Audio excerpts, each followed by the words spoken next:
When I was 6 years old, my mother left me at a train station. I still remember the sound of the train pulling away, the smell of dust and smoke in the air, and the way she smiled at me before she turned her back and walked away forever. She said she'd be right back. She lied. I waited on that cold metal bench until the sun went down, clutching my small pink backpack, thinking maybe she got lost or was buying me ice cream. But she never came back. Tell me, would you ever forgive someone who abandoned you like that? Because I'm still not sure if I have. My name's Mia, and this is the story of how being left behind by my own mother shaped my entire life. I don't tell this story often because most people either pity me or don't believe me. They think no mother could just walk away from her own child. But it happened. It happened to me. I grew up in a small town where my mother was known as the beautiful one. She was young, single, and everyone said she could have done great things if life had treated her differently. But the truth is, she was the kind of person who never stayed anywhere too long.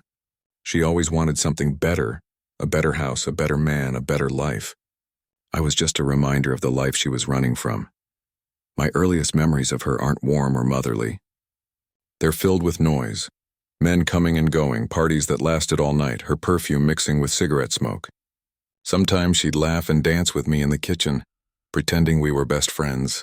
Other times she'd disappear for days, leaving me with an old neighbor who didn't even know my name. I learned to stop asking where she went. I learned to stop hoping. Then one morning she woke me up and told me we were going on a trip. "Just you and me," she said, brushing my hair gently, something she hadn't done in weeks. I remember feeling so happy. I thought maybe she wanted to start over. Maybe she wanted to be a real mom this time.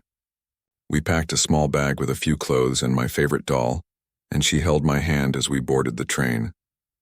The ride felt endless, but she kept smiling, staring out the window as if she already knew what she was going to do. When we got off at the station, she told me to sit and wait while she went to buy tickets for the next ride. I waited. 10 minutes turned into 30. Then an hour, then 2. People came and went. The sun set. I cried until a kind woman found me shivering on the bench and called the police. That was the day my life began again. Without her, the police placed me in foster care. I moved from one home to another, never staying long enough to unpack fully. Some families were kind but distant. Others treated me like I was just another chore. I grew quiet. I stopped trusting people who said they wouldn't leave because everyone did eventually. Still, I worked hard in school, kept my head down, and tried not to cause trouble. I told myself that if I became successful someday, maybe my mother would hear about me and regret what she did. When I turned 16, I was placed with a woman named Clara. She wasn't warm or affectionate, but she was stable. For the first time, I had a room that felt like mine. I stayed there through high school, got a scholarship, and eventually went to college. I told no one about my past. I wanted to build a life that had nothing to do with the little girl left at a train station. But deep down, that little girl never stopped waiting. Years later, when I was 24, I received a message on Facebook.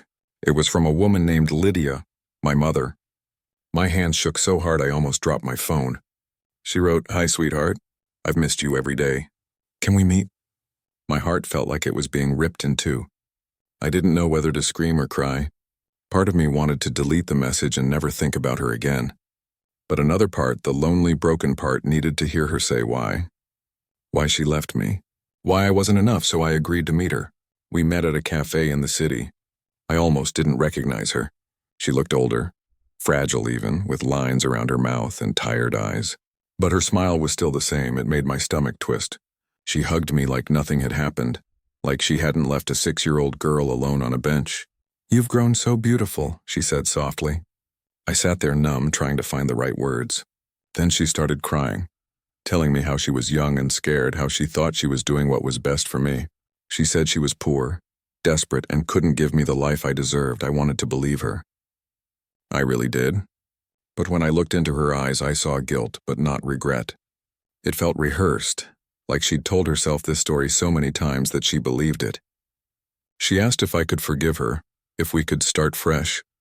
So that's the situation I was in, sitting across from the woman who abandoned me, while she asked for a second chance at being my mother. Before I tell you what I did next, I want you to pause for a second and think, what would you do in my place? Could you forgive her, or would you walk away like she once did to you? Let me know in the comments because I'm honestly curious how others would handle something like this. After a long silence, I finally spoke. Do you even remember the station's name?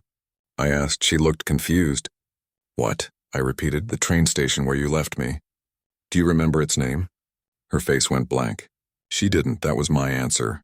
She didn't come back because she never planned to. She wanted to move on with her life, and she did, until it didn't work out, and suddenly she remembered the daughter she abandoned. I stood up and told her, "You don't get to start over. You already made your choice." She grabbed my hand, crying, begging me to listen, but I pulled away. People in the cafe were staring, but I didn't care. For the first time in my life, I wasn't the little girl waiting on that bench. I was the woman walking away. After that day, I blocked her number and deleted her messages. Sometimes I wonder if I was too harsh, if maybe I should have given her a chance. But then I remember that lonely little girl at the station, how scared she was, how cold the night felt. I remember the empty promise, "I'll be right back." And suddenly, I know I made the right choice. Now I have a family of my own, a husband who's kind, 2 little boys who never go to sleep without a hug, and a home filled with laughter. I promised myself that I would never make my children feel unwanted. Every time I hold them close, I silently tell that 6-year-old inside me, "You're safe now. You're loved." So was I wrong to walk away from my mother that day? Maybe some people will say forgiveness is the right thing to do. But forgiveness isn't forgetting. And I refuse to forget the pain she caused. If you were in my place, would you have done the same? Let me know your thoughts in the comments. And if you felt something while listening to my story, please like this video, subscribe for more real-life stories like this, and share it with someone who might need to hear it. Thanks for listening, and I'll see you all in the next story.